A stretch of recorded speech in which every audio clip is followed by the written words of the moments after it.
You have arrived at the K.O.E. Nation.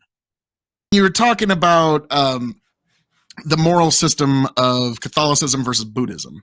Right. Like now, I'm going to use the wider Christian church. I'm not just going to be talking about Catholicism here, but the thing that, like, I understand some people, they have like the Buddhist meditation and stuff that always like has its appeals, but it's why I say in 10,000 years, Christianity is probably going to be the only religion left in the world. I think because all the other religions have some sort of bottleneck that stops them from expanding, like Islam. If you want to like get to your level of knowledge in Islam, you have to speak Arabic. There's just there's no way around it. And that's a bottleneck that's going to stop people in 10,000 years. They're going to have some sort of reform there, or it's eventually going to become extinct. Vatican II, we thought you had to know Latin, so you know.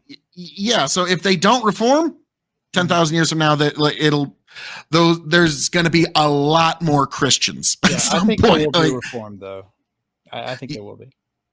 Boy, that's one place that's very resistant to it, but we will see. All right, folks, 10,000 years from now, obviously you're going to be watching this.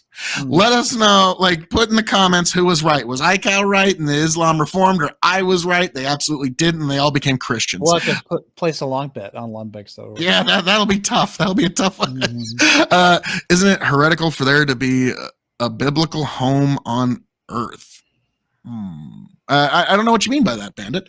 But while Bandit's reforming that question, here's the thing why I say, like, Buddhism, it's interesting in its formulation, but the one thing that it doesn't have that Christianity has, and this is why it'll always win out in the end, is Christianity is the church is a hospital for a broken heart.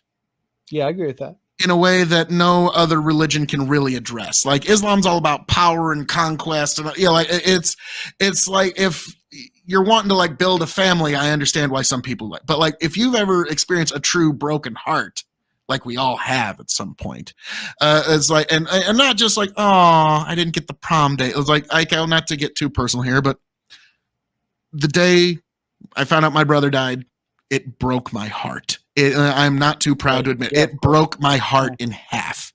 And this church that I go to really helped heal it better than any quack ever possibly could.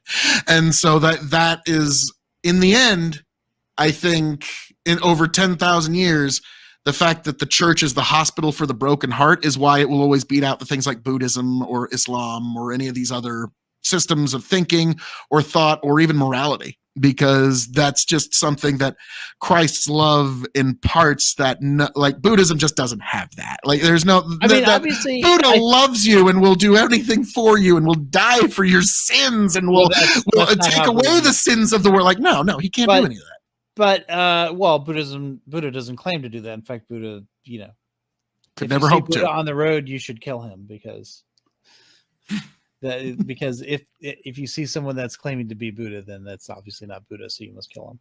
But I would argue that Buddhism does have in a video game does that sort of thing, right? With about broken hearts. I mean, if you look at Gautama Buddha, which is like sort of the original Buddha story, he's like raised as a wealthy person in a home but he was protected from the world by his father, who didn't want him to see the suffering in the world.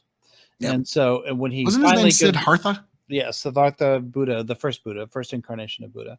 And he goes out into the world and he sees all the suffering and like fundamentally changes his life. And so that idea of like, and then he spends the rest of his life trying to heal broken hearts in that way. And so I think that now, of course, I myself think that like the Gospels do that better than any other religion in the world. But I wouldn't say that other religions don't address that. I think they do. And I think Buddhism does a pretty good job of that. I just happen to think that, the gospel message does it better. But that doesn't mean I don't have a lot of respect for the way in which Buddhism like sort of addresses that.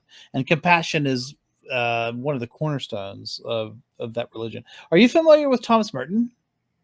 I am not. Thomas Merton was a Catholic monk. He Okay. was a Trappist monk Oh, who, nice. I have actually. Hang on.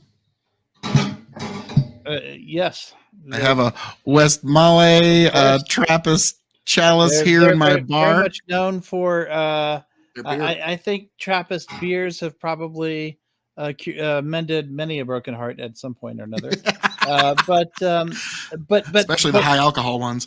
he was a monk, but he also went to Asia to spend time with Buddhist monks, and found that Christianity and Buddhism had a lot of principles that they shared in common, and so they swapped a lot of stories. They swapped a lot of like wisdom, philosophy, things like that.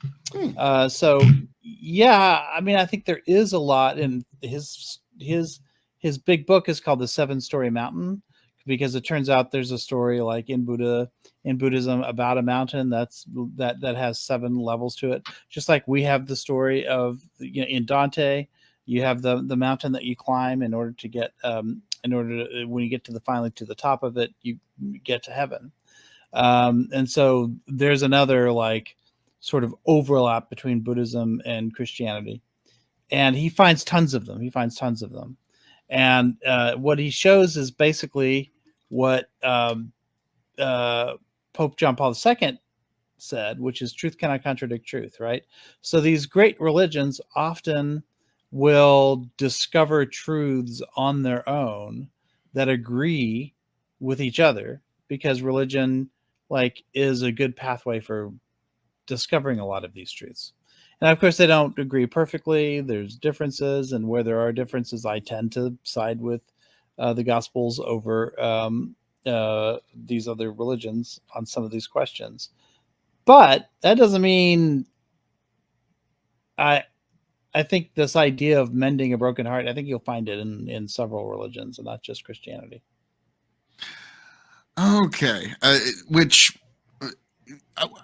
before we get into bandits thing there, like I understand what you're saying, and I think the only systems of thought that you would find any commonality are the ones that at least try to be that mending, that hospital for the broken heart. Yeah. But like now, you and I as Christians, we understand that try as they might, they will fall short of Jesus' love. Okay. And so when it's one of those things that, like, yeah, we just kind of want to spread that blanket all over the world. But I totally understand, because like when I was in my early 20s, I studied a lot of Eastern martial arts. I hung out with a lot of folks who were practicing Buddhists, and they came from East Asian families, and they very big part of my life. And yeah, you do take in some of that. Like if you want to learn anything above like yellow or blue belt techniques on anything Eastern martial art, you are going to start to intake some Buddhism. Like like a lot of Japanese martial arts that I studied, like you had to at least kind of understand their Buddhist history to understand why they came to